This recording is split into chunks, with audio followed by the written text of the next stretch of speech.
আজকে শেয়ার করব নিরামিষ একটা সহজ রেসিপি।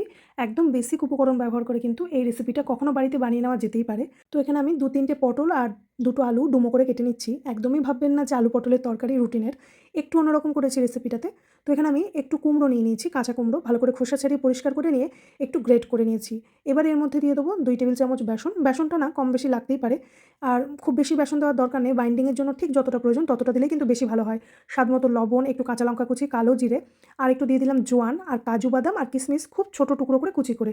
খুব ভালো করে মিশিয়ে এরকম একটা ডো শেপ মানে বড়া যাতে করা যায় সেরমভাবে একটা কনসিস্টেন্সির বানিয়ে নিতে হবে। তারপর এখানে আমি বেশ খানিকটা সর্ষের তেল গরম করে নিয়েছি। গরম তেলের মধ্যে ছোট্ট, ছোট্ট করে বড়ির মতো করে বড়াগুলো একটু এপিঠ-ওপিঠ ভেজে নিতে হবে।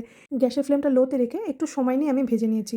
এবারে বাকি তেলেই রান্নাটা করে নেব। হাফ চামচ করে পাঁচফোড়ন, গোটা জিরে, তেজপাতা ফোড়ন দিয়েছি আর দিয়ে দিয়েছি কাঁচা লঙ্কা। আলু আর পটল কিন্তু এর মধ্যে একেবারেই দিয়ে দেবো। গ্যাসের ফ্লেমটা মিডিয়ামে রেখে ২ থেকে ৩ মিনিট একটু নাড়াচাড়া করে নেব। তাতে করে কিন্তু আলু পটলটা বেশ ভালো করে ভাজা হয়ে যাবে। এবারে দিয়ে দেবো একটা টমেটো কুচি আর রুটিনের কিছু মশলা। আমি এখানে ইউজ করেছি হলুদ গুঁড়ো, একটু ধনে গুঁড়ো, কাশ্মীরি লঙ্কার গুঁড়ো, লবণ, চিনি, সামান্য গরম মশলা গুঁড়ো।